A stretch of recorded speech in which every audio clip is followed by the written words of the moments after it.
Hello student, कैसे हो आप सभी। आई होप आप सभी अच्छे सुन के अपनी तैयारी बहुत ही बेहतरीन तरीके से कर रहे होंगे। तो बच्चों, आज की इस वीडियो में हम आप लोगों को क्लास 10th मैथ जो कि हमारा एक्सरसाइज 1.1 यानी कि प्रश्नावली 1.1 है।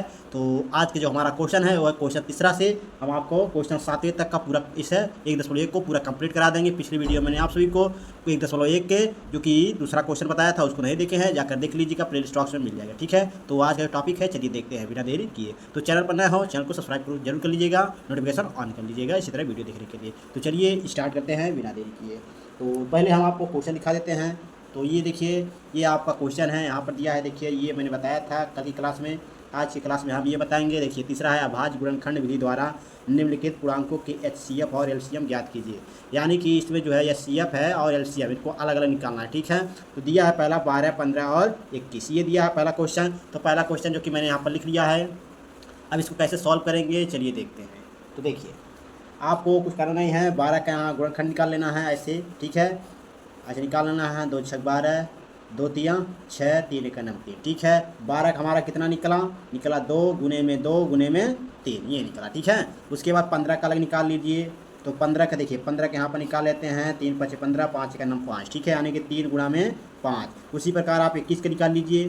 तो 21 का निकालेंगे। देखिए, ये हो गया 21 और यहाँ से निकालिए 3 सत्ते 21। ठीक है, 7 1 7, यानी कि 3 गुणे 7। अगर यहाँ पर देखें एच सी एफ हमारा क्या, एच सी एफ, तो एच सी एफ हमारा क्या मिल रहा है? देखिए, एच सी एफ मिल रहा है हमारा यहाँ पर, ये एच सी एफ मिल रहा है। ठीक है, यानी कि तीनों संख्याओं में जो मिल रहा है वही हमारा ये हो जाएगा, यानी कि एच सी एफ हमारा निकल के आ गया 3। ठीक है, एलसीएम, एलसीएम में क्या होता है? देखिए, ये हमारा क्या बचा, क्या क्या बचा है इसके बाद? देखिए, 2 गुना में 2, फिर गुना में 5, गुने में 7। ठीक है, और ये 3 बचा। ठीक है, आपको इसको गुना करना है। तो गुना करने के बाद आपका देखिए आता है 2 दूना 4, 4 पंजे 20, 20 यानी कि 140, 140 दिया कितना हो गया?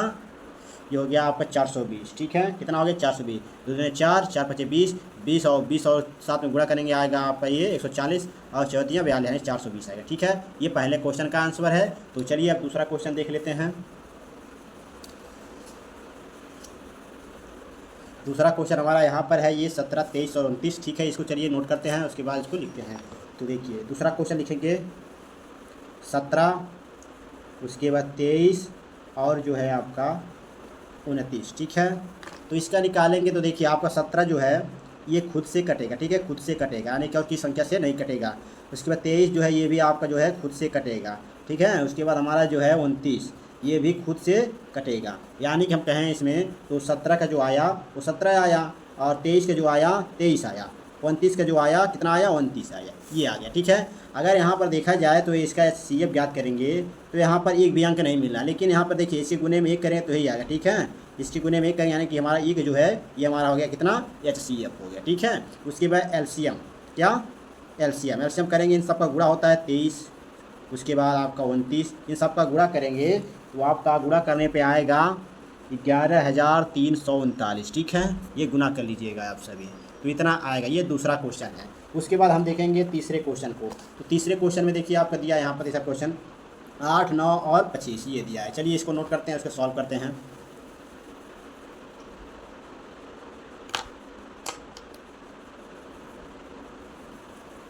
तीसरा क्वेश्चन दिया है 8, 9 और दिया है कितना? 25। ठीक है, इनको हम सॉल्व करेंगे। तो देखिए, 8 का पहले निकाल लीजिए। तो 2 चौका 8, 2 दूना 4, 2 1 2। ठीक है, उसी प्रकार 9 का तो 3 3 का 9, 3 1 3। 25 का 5 से कटेगा, 5 25, 5 25, 5 1 5। ठीक है, तो हमारा 8 का क्या निकला? 2 गुने में 2 गुने में 2। उसके बाद हमारा जो है 9 का कितना निकल रहा है? 3 गुणे 3। 25 का 5 गुणे 5। ठीक है, तो देखिए अब इसको कैसे निकालेंगे। देखिए, आपको कुछ करना नहीं है। यहाँ पर देखिए, यहाँ पर कोई संख्या नहीं मिला है। ठीक है, तो यहाँ पर आपको एक, यहाँ एक, यहाँ एक होता ही है। तो एच सी एफ हमारा जब कुछ नहीं मिला है तो इसका मान 1 हो जाएगा। ठीक है, एल सी एम हमारा क्या है?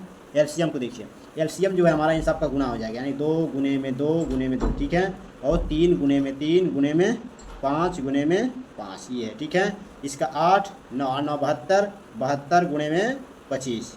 इसका हम अगर गुना करेंगे तो आपका आएगा कितना?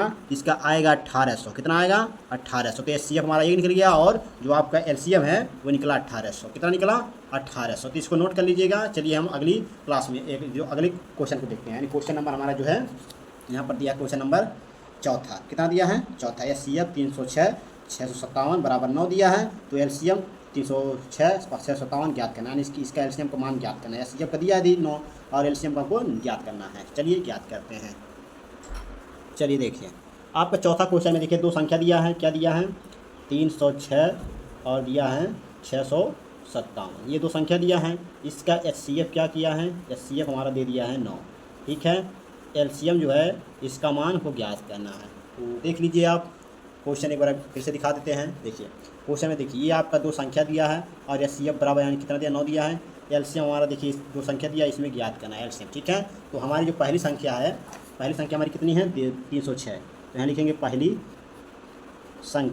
संख्या बराबर लिखेंगे 306 और दूसरी संख्या लिखेंगे 657, ठीक है, ये लिखेंगे। उसके बाद देखिए अब ये पहली संख्या और दूसरी संख्या, यानी कि इसका फार्मूला होता है, फार्मूला नोट कीजिएगा, पहली संख्या, ठीक है, गुने में दूसरी संख्या बराबर में होता है आपका HCF गुणे में LCM, ठीक है। तो पहली संख्या हमारी कितने दी है 306, दूसरी संख्या कितनी दी है 657, बराबर में आपको HCF कितना दिया है 9 दिया है, यहाँ पर लिख देते हैं 9 और LCM हमको निकालना है, ठीक है। इसका मान नहीं पता है तो क्या करेंगे, इन दोनों का क्या करेंगे, देखिए 9 इधर गुने में इधर आएगा, बटे हो जाए तो LCM बराबर हो जाएगा, ठीक है, 306 गुने में 657, ठीक है, और नीचे आएगा 9, ठीक। इसको काटेंगे तो देखिए कितने बार से कटेगा, नीचे आ गया 9, ठीक है। अब इसको काटेंगे तो काटेंगे ये 9 से कटेगा, कितने से कटेगा 9 से, ये देखिए 9 3 27, 9 4 36, यानी 34 बार में कट गया। तो LCM बराबर आ जाएगा 34, उसके बाद गुना 657, इसका गुना करेंगे तो हमारा जो LCM आएगा कितना आएगा 22,338, यानी कि 22,338 इसका आंसर है किसकी LCM की, ठीक है। इसका मान इतना आएगा। तो ये था चौथा क्वेश्चन जो कि मैंने बताया। अब चलिए पांचवा क्वेश्चन देख लेते हैं। पांचवा क्वेश्चन हमारा दिया है यहाँ पर, देखिए, जांच कीजिए कि क्या किसी प्राकृत संख्या n के लिए संख्या 6 पे n अंक 0 पर समाप्त हो सकती है। तो देखिए मान लीजिए जो 6 है 6, ठीक है, 6 को हम क्या लिख सकते हैं, जो हमारा यहाँ पर दिया है 6 पे n, ठीक है, इसको हम क्या लिख सकते हैं, इसको हम लिख सकते हैं 2 गुने में 3, इस पर हम n लिख सकते हैं। क्यों ये लिख सकते हैं, तो मान लीजिए हम नंबर इस पर रखते हैं, कितना, इस पर रखेंगे 1, कितना रखेंगे, यदि n बराबर हम रख सकते हैं 1, तो इसका मान कितना आएगा, इतना आएगा जितना है अंदर 2 गुने में 3, हाँ, इस पर रखेंगे इतना 1 को, तो इतना आएगा, 1 का वर्ग इतना होगा, यानी कि ठीक है। अगर हम n बराबर 2 रखते हैं तो 2 गुने में 3 गुने में 2 गुने में 3, ठीक है, 2 बार इसका गुना हो जाएगा, इसे कितना हुआ 2 बार गुना हो जाएगा। अगर n बराबर हम 3 रखते हैं इस पर पावर में, तो हमारा 2 गुने में 3 गुणे में 2 गुणे में 3 गुणे में 2 गुणे में 3, यानी बीच वाला जो है इसका 3 बार गुना हो जाएगा। यहाँ पर हम कह सकते हैं कि इस पर हम जो है इसका मान 0 पर समाप्त नहीं हो रही, यानी जो संख्या है 0 पर समाप्त नहीं होगी। अतः हम यहाँ पर लिखेंगे, यहाँ पर लिख देंगे 6, लिखेंगे 6 जो है ये अभाज्य, क्या अभाज्य गुणनखंड में, ठीक है, 5 नहीं है। अगर यहीं पर जो है 6 हमारा, ठीक है, यहाँ पर देखिए 2 गुणे में 3 है ना, अगर यहीं पर 3 की जगह पर 5 हो जाता, देखिए 2 गुणे में 5, तो इसका मान कितना हो जाता 0, यानी 0 पर ये समाप्त हो गया, ठीक है। अगर इस पर हम 1 रखते, ठीक है, तो ये कितना हो जाता 2 गुणे में 5 गुणे में 2 गुणे में 5, ठीक है, तो 5 10, 10 दूना 20, 20 पंजे 100, इस पर भी देखिए लास्ट में 0 में आपका ये समाप्त हो रहा है, यानी कि हम कह सकते हैं कि 6 एक अभाज्य गुणनखंड है जिसमें 5 नहीं है, क्या, जिसमें 5 क्या है नहीं है। और लिखेंगे आता है यह कभी 0 पर समाप्त नहीं होगा, क्या, समाप्त नहीं होगा, ठीक है। बस इतना आपको करना था, इसमें ज़्यादा कुछ नहीं करना है, बस आपको इतना ही करना है इस क्वेश्चन में। उसके बाद हम क्वेश्चन नंबर 6 देखेंगे। चलिए क्वेश्चन नंबर 6 देखते हैं। तो देखिए क्वेश्चन नंबर 6 में दिया है, व्याख्या कीजिए कि 7 गुणे 11 गुणे 13 प्लस 13 और 7 गुणे 6 गुणे 5 गुणे 4 गुणे 3 और गुणे में 2 गुणे में 1 प्लस का 5 भाज्य संख्याएँ क्यों हैं, ठीक है, ये आपको समझाना है। तो चलिए समझते हैं। तो देखिए आपका क्वेश्चन में दिया है क्या दिया है, चलिए देखिए दिया है 7 गुणे 11 गुणे 13 प्लस का 13 ये दिया है। और इसको देखिए 2 आपका दिया है, 2 समीकरण, इसको दोनों का अलग अलग जांचना है, ठीक है। 2 गुणे 6 गुणे 5 गुणे में 4 गुणे में 3, उसके बाद गुणे में ये 2 गुणे में 1 प्लस में 5, ठीक है। प्लस में कितना है 5 है, बस इतना समझिए। आगे देखते हैं। अब अगर हम देखिए यहाँ से क्या ये प्लस है, यहाँ से अगर देखिए ये 13, यहाँ से हम कितना है 13, सॉरी ये 13 है, ठीक है। यहाँ पर 13 कर लीजिएगा, यहाँ पर इसमें से और इसमें से यानी 13 कॉमन लेंगे यहाँ पर, तो कितना बचेगा 7 गुणे में 11 और गुणे में यहाँ पर 1 बचा, ठीक। यहाँ पर प्लस यहाँ पर 1 बचा।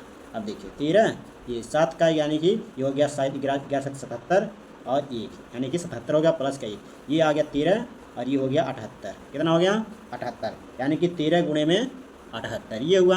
अब देखिए अब इसका गुना करेंगे हम, तो देखिए यहाँ पर 13 छक यानी 13 कितना हो गया, यानी कि इसमें हम गुना कर रहे हैं तो कितना होगा 13 गुणे 13 कितना हो गया 13 गुणे 13, यानी कि यहाँ पर 13 गुणे में 6 78 को क्या लिख सकते हैं 13 गुणे 6, यानी कि हम कह सकते हैं जो आपका 13 है ये क्या है भाज्य संख्या है। भाज्य संख्या क्या होती है, तो भाज्य संख्या वो होती है जिसके एक से यानी 2 से अधिक गुणनखंड हो। तो अभाज्य संख्या मान लीजिए खुद से कट रहा है यानी 13 से और 1 से कटे, लेकिन ये 13 से 2 बार कट रहा है और 6 से भी कट रहा है, ठीक है। तो ये हमारा है जो 13 से कट रहा है, 6 से कट रहा है और यहाँ पर 1 से भी कट रहा है, कितने से 1 से भी कट रहा है, यानी कि ये 2 से अधिक संख्याओं से कट रहा है, तो ये हमारी भाज्य संख्या, ठीक है। यानी कि हम कह सकते हैं 1 से जो अधिक है, जिसके 1 से अधिक है फैक्टर है, यानी कि फैक्टर का मतलब होता है गुणनखंड, क्या होता है गुणनखंड। तो ये आपका हो गया कंप्लीट। उसी प्रकार हम इसका जांच लेंगे इधर वाला, देखिए इधर वाला जो दिया है, इधर वाला क्या दिया है दिया है 7 गुणे 6 गुणे 5 गुणे 4 गुणे 3 गुणे 2 गुणे 1 प्लस का 5। तो देखिए यहाँ से हम 5 इसमें है, 5 यहाँ प्लस उस पास है, यानी कि हम 5 इसमें कॉमन ले सकते हैं। तो कॉमन लेंगे तो बचेगा 7 गुणे 6 और गुणे में यहाँ पर 1 हो जाएगा, 1 का मतलब कुछ नहीं है, यानी कि 4 हो गया, फिर गुणे में 3 गुणे में 2 गुणे में 1 फिर उसके बाद प्लस का 5 ये बचा, ठीक है। अब क्या करेंगे हम, देखिए 5 हो गया, ये 7 6 42, ये 4 3 12 12 दूना 24 और ये प्लस का यहाँ पर 1 बचेगा 5 की जगह, ठीक है। अब इसका गुणा करेंगे 42 और 24 का गुणा करेंगे तो आएगा 1008 और प्लस का 1, यानी कि 5 यहाँ पर आ गया 1009 आ गया। अगर हम कह सकते हैं कि जो आपका ये 5 और 1000 है, ठीक है, इसका गुणनखंड कितना हो सकता है, तो देखिए इसको हम गुणा कर लेंगे तो कितना हो जाएगा 5 गुणे में 1 5 गुणे में 1009, इसका गुना करेंगे आपस में तो आएगा आपका ये 50 45, ठीक है। अब इसका हम फैक्टर करेंगे गुणनखंड करेंगे तो आएगा 1 गुणे में 5 गुणे में 1009 इतना आएगा। तो देखिए 1 से अधिक यानी 2 से अधिक इसमें संख्याएं इसके फैक्टर, यानी कि ये हमारा क्या हुआ भाज्य संख्या, क्या हुआ भाज्य संख्या। तो यही हमको प्रूव करना था, तो जो कि हो चुका है। तो ये क्वेश्चन नंबर आपका जो है 5 है। क्वेश्चन नंबर 5 आप सॉरी क्वेश्चन नंबर 6 है आपका, ये यहाँ है ना, ये क्वेश्चन नंबर आपका 6 है, ठीक है। क्वेश्चन नंबर 6 है, एक क्वेश्चन और रह गया है आपका, उसको भी देख लेते हैं। तो क्वेश्चन नंबर आपका 6 में जो 7 में है, 6 हो गया, ये 6 वाला मैंने बताया। ये अब 7वां देखिए, 7वां देखिए, किसी खेल के मैदान के चारों ओर एक वृत्ताकार पथ है। इस मैदान का एक चक्कर लगाने में सोनिया को, कोई सोनिया नाम की एक लड़की है, उसको 18 मिनट लगते हैं, जबकि इसी मैदान में एक चक्कर लगाने में रवि को 12 मिनट लगते हैं। मान लीजिए वे दोनों एक ही साथ और एक ही समय पर चलना प्रारंभ करके एक ही दिशा में चलते हैं, कितने समय बाद वे पुनः प्रारंभिक स्थान पर मिलेंगे, ठीक है। ये क्वेश्चन है आपका 7वां। तो इसको कैसे हम सॉल्व करेंगे, तो बहुत ही आसान तरीके से हम सॉल्व करेंगे। तो देखिए पहले हम लिख लेंगे जो दिया है, नेक्स्ट पेज में चलते हैं। पहले मान लीजिए क्या, मान लीजिए सोनिया, ठीक है, जो सोनिया है क्या है, जो सोनिया दौड़ रही है उसको कितना मिनट लग रहा है 18 मिनट, और जो रवि है उसको एक चक्कर पूरा करने में कितना मिनट लग रहा है 12 मिनट लग रहा है, ठीक है, ये 12 मिनट लग रहा है। तो इन दोनों को पहले हम निकाल लेते हैं गुणनखंड, यानी फैक्टर कर लेते हैं। तो 18 का ये हो जाएगा 2 गुणे में 3 गुणे में 3, ठीक है, और उसके बाद 12 का कितना होगा 2 गुणे में 2 गुणे में 3। अगर हम इसका एलसीएम निकालें, ठीक है, एलसीएम तो निकलेगा 2 गुणे में 3 गुणे में 3, ठीक है, ये मिल रहा है, यानी कि इसका 1 हो गया, ये भी मिल रहा है, यानी कि ये और ये आपका हो गया गुणे में 2, ठीक है, ये 2 हो गया और ये 2, ठीक है, यानी कि बराबर है 2 3 6 6 3 18 18 दूना 36, यानी कि इसका टोटल मिनट कितना है 36, ठीक है। अब हम सोनिया का निकालेंगे, सोनिया कितना चक्कर मार रही है 18 मिनट में, तो देखेंगे। तो यहाँ पर सोनिया लिखेंगे सोनिया। ठीक है, इसको 36 में हम 18 से डिवाइड कर देंगे, तो 18 से हम डिवाइड करेंगे, 18 दूना 36, यानी 2 राउंड जो है मार रही है। कौन? जो सोनिया है वह जो है 18 मिनट में 2 राउंड मार रही है। ठीक है, कितने राउंड मार रही है? 18 मिनट में कितने राउंड मार? 2 राउंड मार रही है। और रवि जो है वो कितना राउंड मार रहा है? तो इसमें 36 में हम कितना भाग देंगे? 12 का, तो 12 तियाँ 36, यानी 3 राउंड मार रहा है। जो रवि है वो 12 मिनट में क्या 3 राउंड मार रहा है। ठीक है, तो ये आपका क्वेश्चन था जो कि मैंने बताया प्रश्नावली 1.1 का जो है सारे क्वेश्चन को मैंने बता दिया। अब नेक्स्ट पेज में हम आपको जो नेक्स्ट वीडियो में आपको सभी को 1.2 का क्वेश्चन बताऊंगा। तो आज का जो वीडियो है आप सभी ज़्यादा शेयर कीजिए, अगर अच्छा लगा हो तो लाइक शेयर कमेंट जरूर कीजिएगा। चैनल पर नए हो तो चैनल को सब्सक्राइब कर लीजिएगा, नोटिफिकेशन ऑन कर लीजिएगा। चलिए मिलते हैं आपसे नेक्स्ट वीडियो में।